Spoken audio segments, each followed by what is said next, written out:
Aloha, welcome back.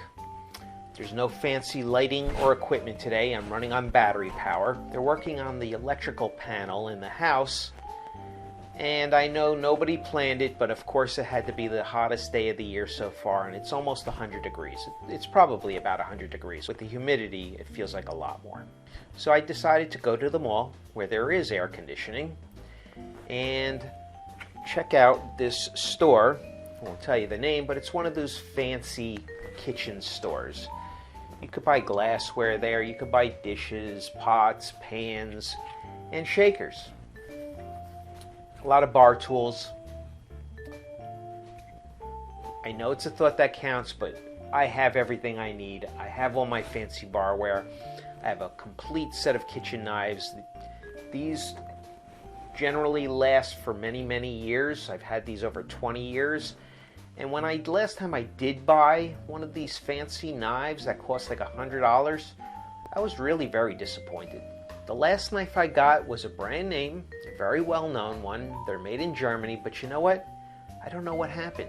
They're not keeping their edge, and one I bought from one of those major retail outlets seemed to keep its edge better. I'm really disappointed that I spent $100 on this knife.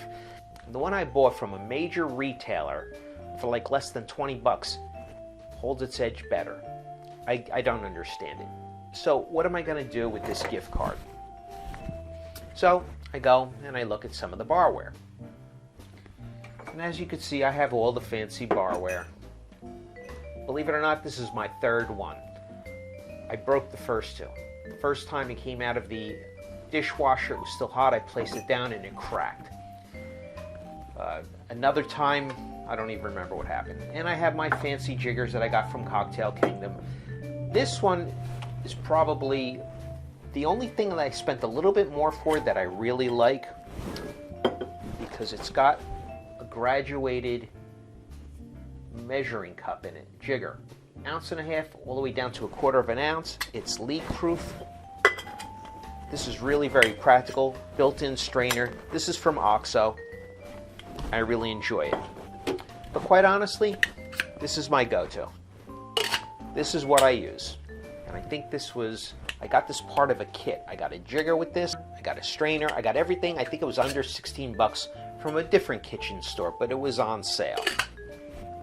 Now, I have two schools of thought on this. The first one is you don't need all this fancy stuff. If you're just mixing cocktails at home for yourself, ordinary items will do. I mean, go to the dollar store, go to your liquor store, and you will see these items at less than half. I mean, even a fraction. They're selling these mixing glasses for $10. You could get a pint glass at the dollar store. Now, if you have a nice bar and you like fancy things, by all means, use whatever you like. They're beautiful. I love them. I have one in each color. In copper, I have them in black, I have them in stainless. I really like these. It's what the professionals use.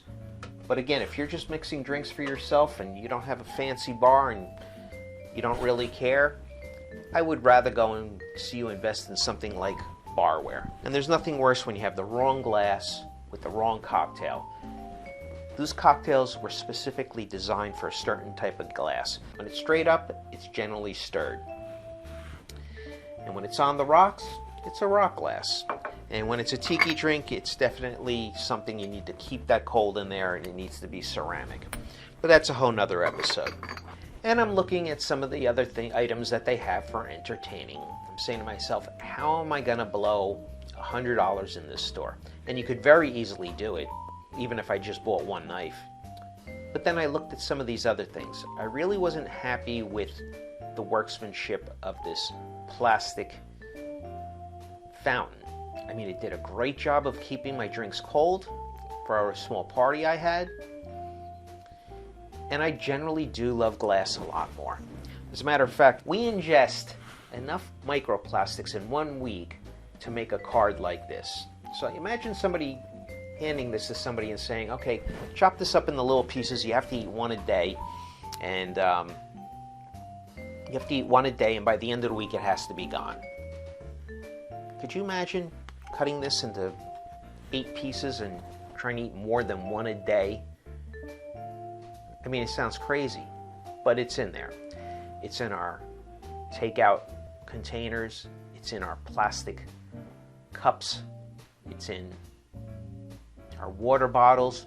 You don't see it, but when those bottles, when you crunch them and when you squish them, you're breaking off the microplastic. It's plastic, but then there's another film of plastic in there. Grocery store, you put your apples and oranges in a plastic bag. Yeah, it's all equaling up to one of these per week that we're eating. So I try to avoid plastic any way I can. It doesn't recycle well. It doesn't retain flavor as well. Yeah, I'm always going to buy glass and spend a little bit more for every time I can. You should definitely have an accurate way of measuring, such as a jigger with graduated lines in it so you see where it is. You should definitely have glassware for mixing. And ice is a whole other subject. I really love that pebble ice, but as you could see from the price tag, $600 for this, I don't even know where I would put it on the bar. There's enough appliances in the kitchen. I suppose I could put it underneath the bar, but to justify $600, when I go to places like Sonic or Chick-fil-A, a bag of it costs less than $2. I don't think I spend more than $20 a year on ice. Of course, it's for personal consumption and when some people come over. If I'm having a big party, yeah, I probably spend a little bit more, but no way do I spend $600 a year on ice, or maybe even 5 years.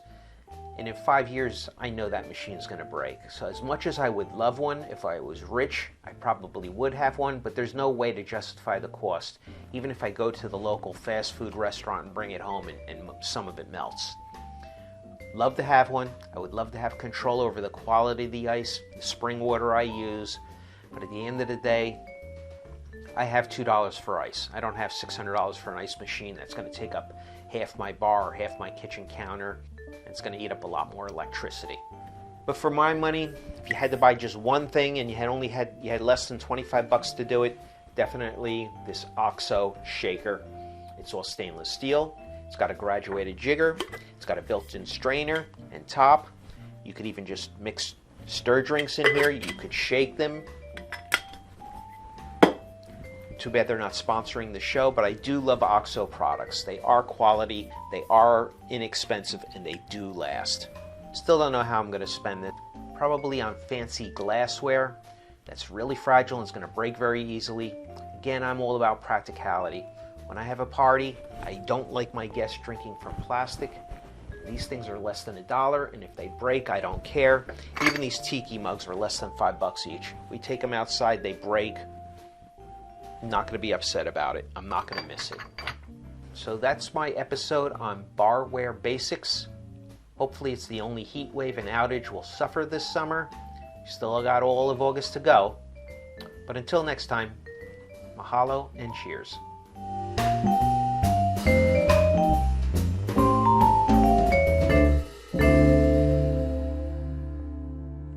Isn't happy hour anytime?